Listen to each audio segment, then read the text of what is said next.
What happened to Malaysian Airlines flight MH370? The disappearance of Malaysian Airlines flight MH370 is one of the most mysterious and baffling incidents in aviation history. On March 8, 2014, the Boeing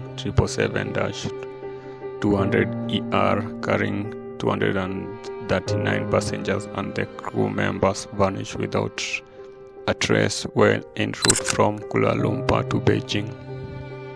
There were two pilots in the cockpit of Malaysian Airlines Flight 370 when it vanished.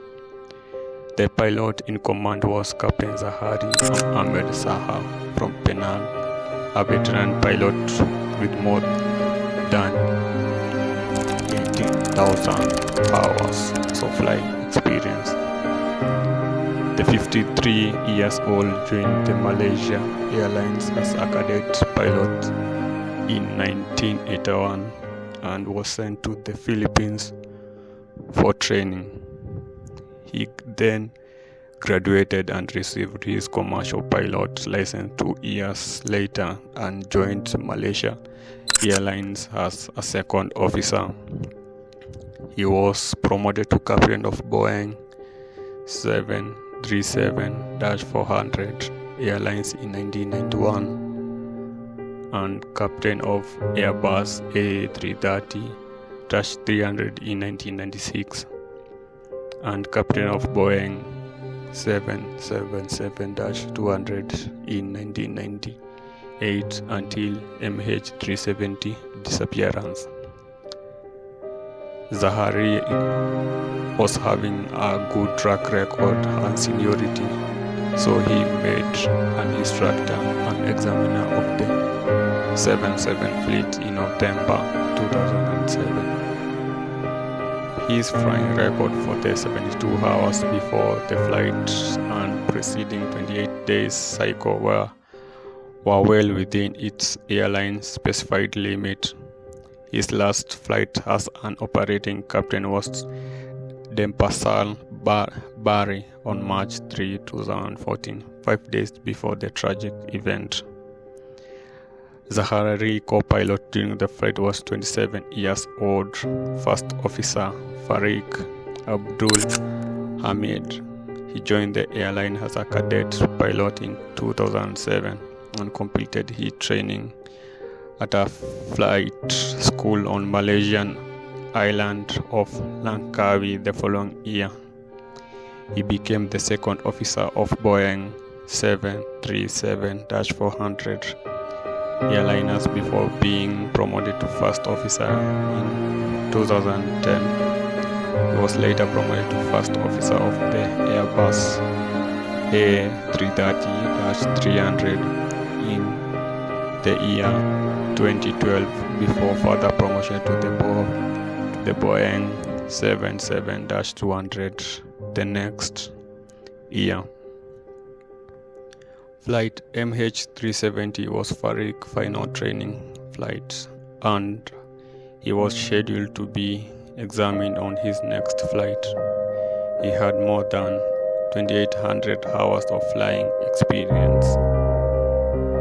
The flight departed Kuala Lumpur International Airport at 12:41 a.m. local time, and everything seems normal during the takeoff and the early part of the flight. However, just over an hour into the flight, the pilot transponder stopped transmitting its local location and other information to airport traffic control. The plane then made an abrupt turn to the southwest and deviated from its planned route. The aircraft then continued to fly for several hours without any communication or contact with air traffic control. The initial search efforts were focused on the South Sea, China, where the last known position of the aircraft was believed to be. However, these efforts were unsuccessful, and the search areas were expanded to include the Indian Ocean. Eventually, several pieces of debris believed to be from the missing aircraft were found on the shores of the Indian Ocean, but the main wreckage of the plane was never recovered. A major investigation in the disappearance of flight MH370 was launched, involving multiple countries and organizations, including the Malaysian government, the Australian Transport Safety Bureau, and the US National Transportation Safety Board. The investigation focused on several theories, including mechanical failure, pilot error, and deliberate human intervention. One of the most widely discussed theories was the plane had been deliberately thrown off the course by one or both of the pilots. The theory was based on evidence from the plane satellite communication system, which indicated that the plane continued to fly for several hours after disappearing from radar. This theory was further supported by the discovery that the pilot had programmed a flight simulator at his home to simulate a route similar to the one taken by the missing pilot. However, no conclusive evidence was even found to support this theory, and the investigation ultimately concluded that the cause of the plane disappearance could not be determined with the certainty.